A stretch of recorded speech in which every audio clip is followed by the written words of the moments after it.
Indian cricket ചരിത്രത്തിലെ പകരം വയ്ക്കാനില്ലാത്ത match വിന്നറെന്ന് വിശേഷിപ്പിക്കപ്പെടുന്നയാളാണ് ഇതിഹാസ allrounder Yuvraj Singh. White ball ഫോർമാറ്റിൽ അദ്ദേഹത്തെ വെല്ലാവുന്നൊരു മാച്ച് വിന്നർ അതിനു മുൻപോ ശേഷമോ ഉണ്ടായിട്ടില്ലെന്നതാണ് യാഥാർത്ഥ്യം.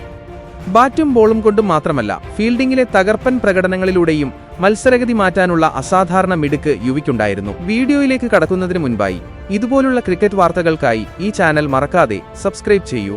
2011 ICC ഏകദിന ലോകകപ്പിൽ ഇന്ത്യയെ ചാമ്പ്യന്മാരാക്കുന്നതിൽ നിർണായക പങ്കാണ് അദ്ദേഹം വഹിച്ചിട്ടുള്ളത്. പ്ലെയർ ഓഫ് ദ ടൂർണമെന്റ് പുരസ്കാരവും യുവിക്കായിരുന്നു. എന്നാൽ ആ ടൂർണമെന്റിൽ അദ്ദേഹം കളിച്ചില്ലായിരുന്നെങ്കിൽ എന്ത് സംഭവിക്കുമായിരുന്നുവെന്ന് ഒന്ന് സങ്കല്പിച്ചു നോക്കൂ. യഥാർത്ഥത്തിൽ അതുതന്നെയായിരുന്നു നടക്കാനിരുന്നത്.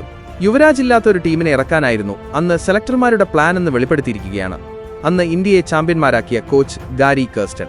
റെഡ്ഡിഫിനോട് സംസാരിക്കവെയാണ് സൗത്ത് ആഫ്രിക്കയുടെ മുൻ ഓപ്പണിംഗ് ബാറ്റർ കൂടിയായ അദ്ദേഹം മനസ്സ് തുറന്നത്. 2011 ഇന്ത്യൻ ലോകകപ്പ് സ്ക്വാഡിൽ യുവരാജ് സിംഗിനെ ഉൾപ്പെടുത്താൻ താൽപര്യം കാണിച്ചില്ലെന്നും അന്നത്തെ ക്യാപ്റ്റൻ ധോണിയുടെയും തന്റെയും നിർബന്ധത്തിന് വഴങ്ങിയാണ് ഒടുവിൽ സമ്മതിച്ചതെന്നും ഗാരി കേർസ്റ്റൺ വെളിപ്പെടുത്തി.